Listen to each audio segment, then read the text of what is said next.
Bonjour à tous et bienvenue sur ma chaîne.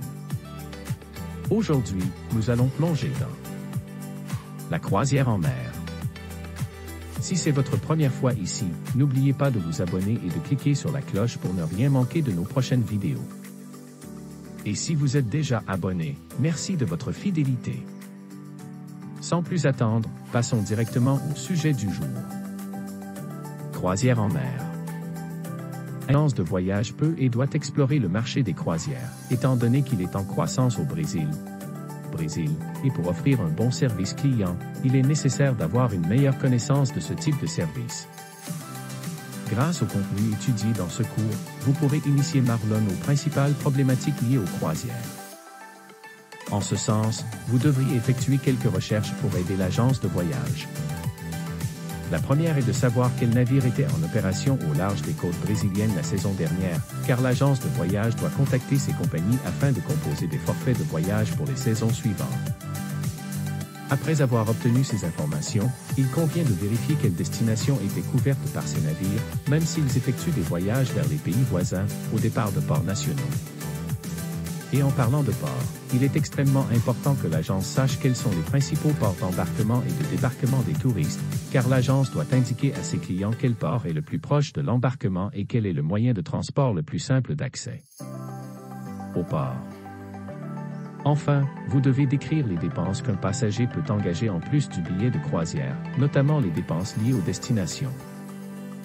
N'oubliez pas que vos recherches aideront l'agence de voyage à éduquer ses clients et à les préparer au voyage. Il est donc important que vous connaissiez le contenu lié au type de navire et de touristes, ainsi que les opérations, les réservations et les stratégies tarifaires.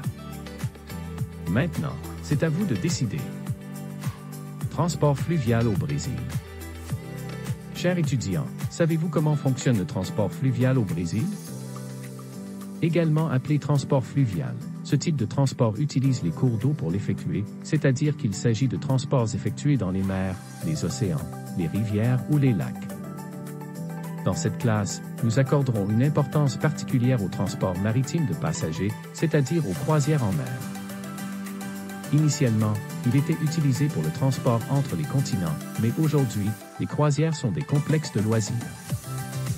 Avez-vous déjà eu l'occasion de voyager en croisière? Les croisières en mer étaient importantes à la fin du 19e siècle et au milieu du 20e siècle. Cependant, nous n'avons aucun moyen de connaître le moment exact où a eu lieu la première croisière en mer. Nous nous appuierons donc sur les lignes régulières entre l'Europe et les États-Unis, inaugurées par la compagnie anglaise Cunard. L'objectif principal de ces voyages entre continents était l'immigration, c'est-à-dire que les gens recherchaient ce service pour échapper à la répression économique, politique ou sociale de leur pays d'origine. Ce service n'était donc pas considéré comme du tourisme, car les conditions à bord n'étaient pas bonnes. Brito, 2009. À partir de 1920, le flux s'inverse et les gens commencent à voyager des États-Unis vers l'Europe. Cependant, avec le début des opérations aériennes commerciales en 1950, les navires ont perdu leur fonction de transport de personnes, les avions mettant beaucoup moins de temps pour les transporter d'un continent à l'autre. Alors qu'un avion faisait le trajet en plus ou moins 7 heures, une croisière en mer prenait entre 5 et 7 jours. Ainsi, les compagnies maritimes ont commencé à faire faillite. Brito, 2009. C'est à la fin des années 1970 que certains hommes d'affaires décidèrent de donner une autre fonction aux navires, en les transformant en un lieu de voyage touristique, proposant des repas et des activités de loisirs pendant chaque jour du voyage. Au milieu des années 1980, on commence à construire des navires dotés de grandes structures de loisirs pour proposer toujours plus d'activités à bord. Aujourd'hui, plus le navire est grand, plus la diversité des espaces de divertissement et de loisirs à bord est grande. Maintenant que nous en savons un peu plus sur l'histoire des croisières, vérifions quels sont leurs éléments physiques, c'est-à-dire l'infrastructure de transport maritime. Le transport maritime utilise comme itinéraire les cours d'eau, comme mentionné précédemment. Cependant, ces cours, étant naturels, dépendent des conditions climatiques pour leur fonctionnement.